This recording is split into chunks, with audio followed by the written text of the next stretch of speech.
Hello friends, বকুলের lifestyle চ্যানেলে সকলকে স্বাগত জানাই। আশা করি আপনারা সকলে ভালো আছেন, আমিও ভালো আছি। সকলকে জানাচ্ছি গুড মর্নিং। আজকে হচ্ছে শনিবার, তো শনিবার সকাল সকাল আমি আপনাদের কাছে চলে এসেছি। তো মেয়েরা যাবে পিকনিকে, ওরা কিন্তু সকালে রেডি হয়ে গেছে। ওদের কম্পিউটার সেন্টারে গিয়ে দাঁড়াতে হবে, ওখান থেকে ওদের স্যারেরা নিয়ে যাবে। কেকের অর্ডার ছিল, কেকটাও বানিয়ে নিয়েছে।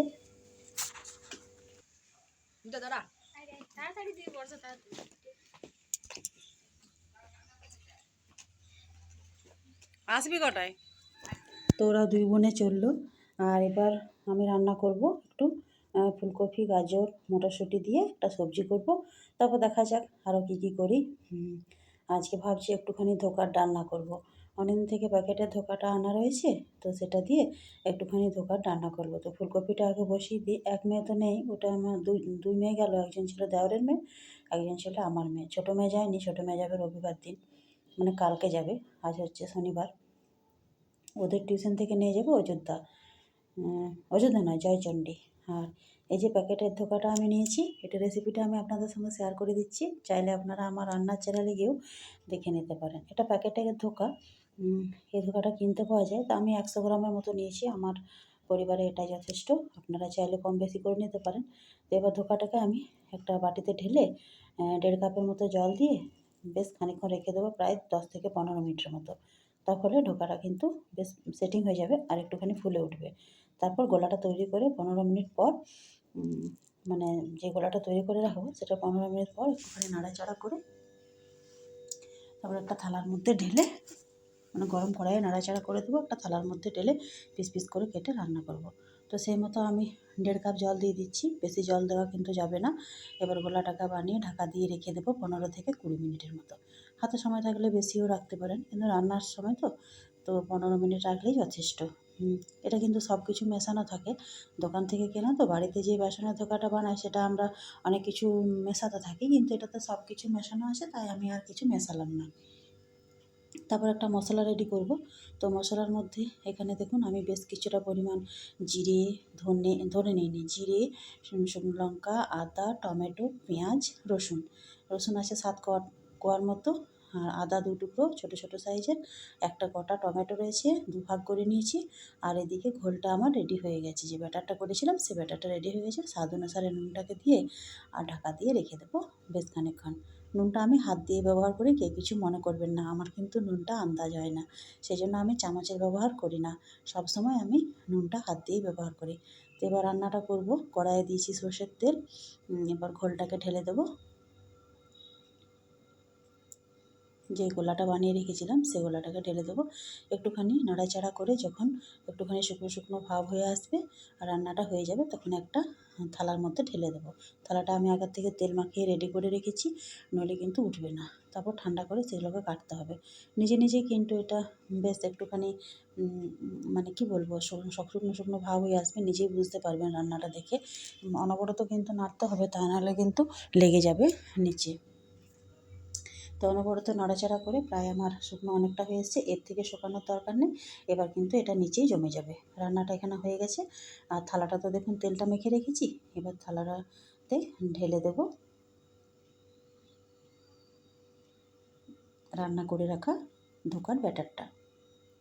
এবার যখন শুকনো হয়ে আসবে, মানে ঠান্ডা করতে হবে, ঠান্ডা না হলে কিন্তু এটা কাটা যাবে না। তো ঠান্ডা হতে থাক, বাকি কাজগুলো আমি করে নিই। এদিকে আমি ভাতও বসিয়ে দিয়েছি, আর এদিকে আমি ডালটাকেও বসিয়ে দিয়েছি। আর এখানে মশলাগুলো বেটে সব কিছু রেডি করে নিয়েছি, মশলা পোস্ত সব কিছু রেডি করে নিয়েছি। এবার ধোকাটাকে কেটে নেব। বেশ প্রায় আধ ঘন্টার মতো ঠান্ডা হয়ে গেছে। ছোটো ছোটো পিস পিস করে কেটে নেব। আর এখানে আলু পোস্তটাকে বানিয়ে নিলাম। হ্যাঁ, যে কোনো বাড়িতে কেউ থাক বা না থাক, রান্না কিন্তু 4-5 রকমের করতে হয়। খুব বেশি যদিও না করি, 4 রকম তো করতেই হয়। তো এই দেখুন ধোকাগুলো আমি আমার সাইজ মতো বেশ চোখো চোখো করে কেটে নিয়েছি। আপনারা বরফির আকারেও কাটতে পারেন, যে কোনো শেপের আপনারা কাটতে পারেন। আমি এভাবে কেটে নিয়েছি, একটু কিন্তু ভাঙেনি আর বেশ সুন্দর কিন্তু কাটাও গেছে। আর এই ধোকাটা আপনারা যদি রান্না না করেন, গরম গরম কিন্তু এমনিও খেতে পারেন বড়ার মতো, বেশ ভালো লাগে খেতে। তো রান্নাটা আমি সর্ষের তেলে করব, তার জন্য কড়াইয়ে আমি সর্ষের তেল গরম করে রেখেছি। এক এক করে ধোকাগুলোকে দিয়ে দেবো, ভেজে নেব। খুব বেশি কড়া করে ভাজার দরকার নেই, মোটামুটি একটু কালার ধরে চলে এলেই নামিয়ে নেব। তো যতটা আমার জায়গা আছে, আর প্রথমবার তো একটুখানি কম করে দিচ্ছি, যেহেতু টেম্পারেচারের ব্যাপার থাকে, পুরোপুরি গরম না হলে আবার ভেঙেও যেতে পারে, সেই জন্য প্রথমবারে একটুখানি কম করে দিলাম। এবার সেকেন্ডবারে কিন্তু বেশ খানিকটা করে করে দিয়ে দেবো। তো ধোকাগুলোকে দেখুন ভেজে নিচ্ছি। আর আপনাদের যদি আমার ব্লগগুলো ভালো লেগে থাকে, কোথাও যদি একটুখানি ভালো লেগে থাকে, তো অবশ্যই কিন্তু লাইক করবেন। আর একটুখানি কমেন্ট করে জানাতে ভুলবেন না। যদি কমেন্ট করে জানান তো আমার নিজেরও একটু আরও ভালো লাগবে, বা আমি আপনাদের কমেন্টে উৎসাহিত হব, আরও চেষ্টা করব আপনাদেরকে নতুন নতুন ভিডিও দেবার। কাইন্ডলি প্লিজ একটুখানি লাইক করবেন আর এগিয়ে যেতে সাহায্য করবেন। সকলে তো চায় কি এগিয়ে যাব বা আরও কিছু এগোবো। আমাদের মতো গৃহবধূরা তো বাড়িতে বসে থাকি, তো যেটুকু পারি নিজের চেষ্টাতেই আমি করে থাকি। আমার কাছে কোনো দামি ফোনও নেই, আর ট্রাইপডও নেই, স্ট্যান্ডও নেই, আমি হাত দিয়ে দিয়েই সব করি। তো যাই হোক, এখানে আমি দিয়েছি ধোকাগুলোকে দেখুন ভেজে একবার নামিয়ে নিয়েছি, আবার সেকেন্ডবারও নামিয়ে নিয়েছি। প্রায় সবগুলোকেই আমার ভাজা হয়ে গেছে, এবার রান্না করে নেব। তো ওই তেলের মধ্যেই দিয়ে দেবো গোটা গরম তেজপাতা, শুকনো লঙ্কা, জিরে আর গোটা গরম মশলা। জিরেটাকে দিয়ে দিলাম, ফোড়ন অনুসারে যেটুকু ফোড়ন লাগে সেটুকু দিলাম। আর এবার দেবো গোটা গরম মশলা, দারচিনি, এলাচ, লবঙ্গ, একটা শুকনো লঙ্কাও দিয়ে দিলাম। ভালো করে নাড়াচাড়া করব। ফোড়নটা যখন ভাজা ভাজা হয়ে আসবে, তখন বেটে রাখা মশলাটাকে দিয়ে দেবো।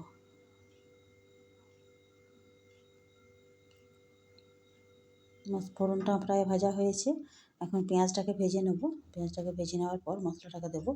তো পেঁয়াজটা দিয়ে দিলাম।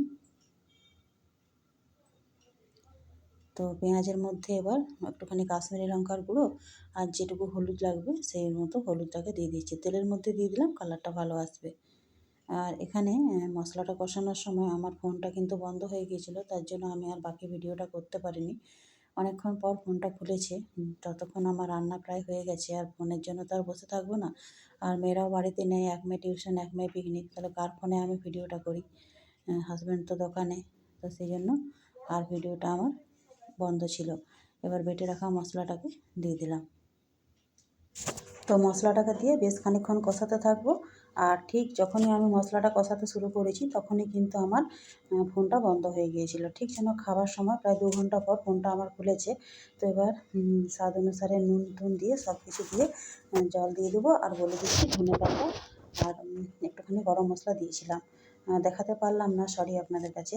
তো এবার ধোকাটাকে দিয়ে আর নামিয়ে নিয়েছিলাম। দেখতে পাচ্ছেন এটা ফাইনাল লুক, যদিও মানে ভিডিওটা ভালো আসেনি, কালারটা আসেনি। তো যাই হোক, রান্না মোটামুটি হয়ে গেছে। আর খেতে কিন্তু অসাধারণ হয়েছিল। মাছ মাংসের স্বাদকেও কিন্তু এই ধোকার রেসিপিটি হার মানায়। তো আমি এবার পরিবেশনের জন্য রেডি করে নিয়েছি। বিশেষ করে গরম ভাতের সঙ্গে কিন্তু এই রেসিপিটি ভালো লাগে, আর রুটির সঙ্গেও কিন্তু মন্দ লাগে না। চাইলে আপনার ভাত রুটি দুটোর সঙ্গে করে খেতে পারেন। তো এখানে আমি দেখুন মোটামুটি ধোকাটাকে বেশ সুন্দর করে মানে প্লেটে নিয়ে নিয়েছি, আর গরম ভাতের সঙ্গে আমি পরিবেশন করব। তো এই ধোকা রেসিপিটি আপনাদের কেমন লাগলো আপনারা জানাবেন। আর এবেলা আমি ধোকা রান্না করলাম, বিকেলের জন্য বানাবো ধনেপাতার পরোটা। তার জন্য ধনেপাতাটাকে আমি বেটে রেখে দিয়েছি আদা কাঁচা লঙ্কা দিয়ে, আটার সঙ্গে মেখে আর বানাবো। তো তার আগে বাকি যে কাজগুলো আছে সেগুলো করে নিই, রান্নাবান্না খেয়ে দিয়ে। আর এই যে ছাদে একটুখানি যাব, অনেক কিছু কাপড় চোপড় আছে, আর কিছুক্ষণ হাঁটাচলাও করবো একটুখানি বিকেলবেলা। একটু বাইরে তো বেশি বেরোনো হয় না, এই ছাদের মধ্যে যে কিছু যে মানে দেখা যায় বাড়ি, রোড, রাস্তা, সেটুকুই আমরা দেখি। আর আজকে কিন্তু খুব মেঘলা মেঘলা ভাব, প্রচণ্ড মেঘলা। এখনও প্রায় 3:30 4টার মতো বাজে, পুরো অন্ধকার হয়ে এসছে চারিদিকটা। আর অনেকগুলো কাপড় আছে, সেগুলো এখনও শুকোয়নি, নিয়ে চলে যাব, বারান্দার মধ্যে দিয়ে দেবো। দেখছেন চারিদিকটা একদম অন্ধকার হয়ে আছে, ঘুটঘুটে অন্ধকার। আজকে মনে হচ্ছে ছাদে থাকতে পারবো না, বেশ ঠান্ডা ঠান্ডা হাওয়াও চলছে, আর বেশিক্ষণ হাঁটাচলাও করা যাবে না। সব কাপড়গুলোও এখনও রয়ে গেছে। তো এবার চলে এলাম ধনেপাতার পরোটার জন্য।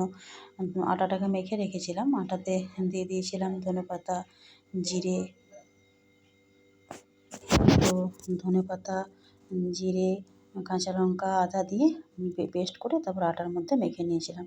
তো আগে আমি রুটিগুলোকে বানিয়ে নেব, তারপর কিন্তু এগুলো বাটার দিয়ে একটুখানি সেঁকে দেবো। তো সেই মতো একটা তাওয়াতে করে আমি হালকা করে সেঁকে নিচ্ছি। বেশি তেল খাওয়া বা ঘি খাওয়া তো ভালো নয়, তাই জন্য আগে একটু সেঁকে নিলে পরোটাটা করতে সুবিধা হয়। তো আমি আগে সেঁকে নিচ্ছি একটুখানি। বিভিন্ন আকারের করেছি, মেয়েগুলো পছন্দ করে, কেউ চৌকোনা পছন্দ করে, কেউ তিনকোনা পছন্দ করে, আর আমাদের তো হলেই হলো, আমাদের যেটা গোল করে নিয়েছি। তো বেশ ভালো লাগে কিন্তু এইভাবে ধনেপাতার পরোটা করলে।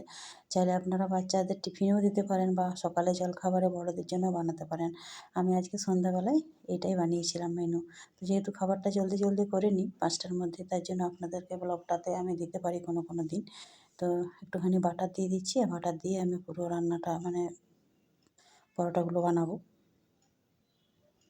আজকে থাকবে ভেজ ডাল আর পরোটা, রাত্রের মেনু। তার সঙ্গে মিষ্টি আছে, যে মিষ্টি খাবে তার জন্য মিষ্টি আছে।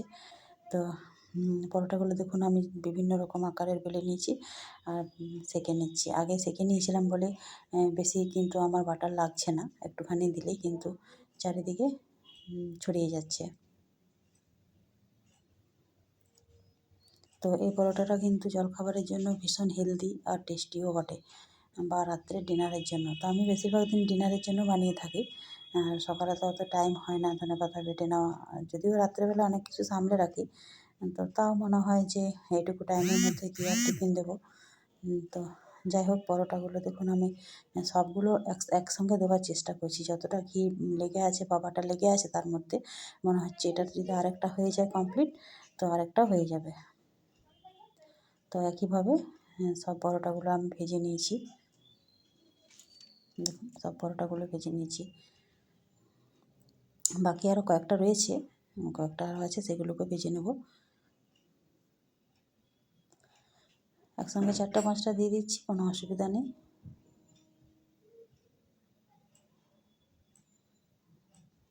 ওলট পালট করে একটু ভাজা ভাজা করলে পরোটা খেতে ভালো লাগে। আর আমাদের মেয়েদের কি বিকেলে একটু টিফিন করার অভ্যাস আছে, তো আজকে টিফিনে আর চাও পাস্তা কিছু বানাতে পারবো না, ওদেরকে এগুলো টিফিন দিয়ে দেবো। সকালে যে ধোকার ডালনাটা করেছিলাম আর চা বানিয়ে দেবো, ধোকার ডালনা দিয়ে টিফিনটাকে দিয়ে দেবো। এই যে দিয়ে দিয়েছি ওদেরকে টিফিনটা। তো তারপর হঠাৎ করে কীর্তনের আওয়াজ পেলাম, একটু বাইরে দৌড়ে বেরোলাম। তো আপনারা কীর্তন শুনুন, সকলকে জানাই হরে কৃষ্ণ। তো আজকের ব্লগটা আপাতত এই পর্যন্ত।